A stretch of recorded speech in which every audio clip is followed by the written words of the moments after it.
Terima kasih Anda masih bersama kami di Ulama Menyapa. Baik, kita akan melanjutkan tadi. Jadi pernikahan yang bisa dikatakan gagal di Indonesia sendiri banyak faktor, yaitu ada cerai gugat, ada pernikahan dini, ada juga tadi hamil di luar nikah. Iya, Termasuk ya, termasuk, ya. Menurut Habib Ja'far sendiri melihat permasalahan-permasalahan yang ada, kalau paling banyak nih Habib yang ada itu yang mana Habib, di antara cerai gugat, pernikahan dini, dan hamil di luar nikah? Saya pikir kalau angka-angka seperti itu ya mungkin tadi sudah disampaikan oleh Pak Kiai. Hanya kalau seperti yang saya ketahui, artinya banyak orang-orang tuh ke rumah saya untuk konsultasi tentang masalah keluarga itu. Ya memang yang menjadi pemicu itu karena ketidakpahaman tentang membina rumah tangga, gitu ya. Jadi kalau agama itu lebih mengarahkan bahwa dalam rumah tangga itu, kalau dalam Al-Quran itu dikatakan hunna libasul lakum wa antum libasul lahun. Jadi istrimu itu adalah pakaianmu dan kamu adalah pakaian dari istrimu.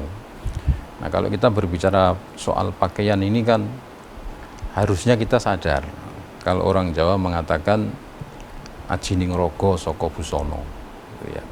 Jadi kalau kita punya pakaian, misalnya seperti ini ya, saya merasa nyaman dengan baju seperti ini karena ini sudah cocok dengan saya. Maka harusnya baik saya maupun istri saya harus menjaga supaya baju saya ini tetap warnanya bagus, ya tidak kusut, dan bagaimana supaya nanti kalau saya keluar itu tampak bagus, gitu ya.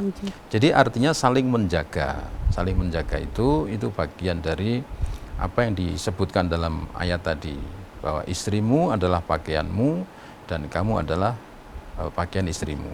Artinya kalau istrimu itu kamu sakiti atau kalau diumpamakan pakaian, itu sama halnya kamu merusak pakaianmu sendiri dan nanti justru penampilanmu itu yang gitu, yang tidak baik.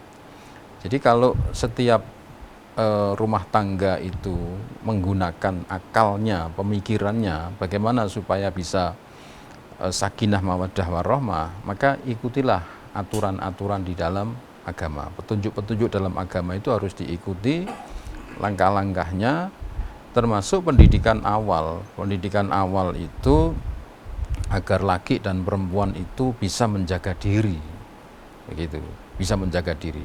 Karena kalau dibiarkan, maka ya itu ada pernikahan dini karena sudah saking senengnya, bukan cinta itu, saking senengnya, saking keinginannya untuk itu, sehingga setelah dia nikah ternyata ya paling-paling gitu aja, enaknya hanya di situ, tapi dia merasakan rumah tangga itu, loh kok ternyata berat.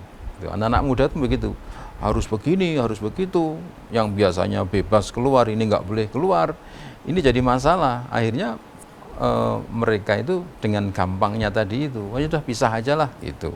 Jadi pendidikan awal itu sangat penting dalam rangka melestarikan rumah tangga itu.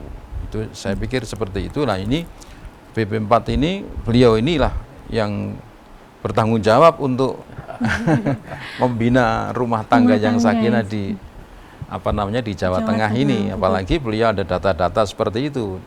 Beliau bertanggung jawab bagaimana upayanya agar pernikahan itu dilaksanakan oleh kedua belah pihak yang sudah sama-sama dewasa, sudah sama-sama mengerti itu. Jadi kalau ada langkah-langkah dari beliau dari BP4 ini, insya Allah angka perceraian atau angka keluarga yang gagal itu menurun dan angka keluarga yang sakinah mawaddah warahmah itu akan meningkat. Saya kira gitu. Amin. Kita doakan aja beliau mudah-mudahan sukses. Amin, gitu. amin. Ya. Itu salah satu solusi begitu ya Habib. pendidikan pranikah, sebelum menikah harus adanya pendidikan bagi pasangan ya. Selain itu juga pasti masih banyak solusi untuk mewujudkan keluarga yang sakinah ya Kiai, tapi nanti kita akan lanjut lagi.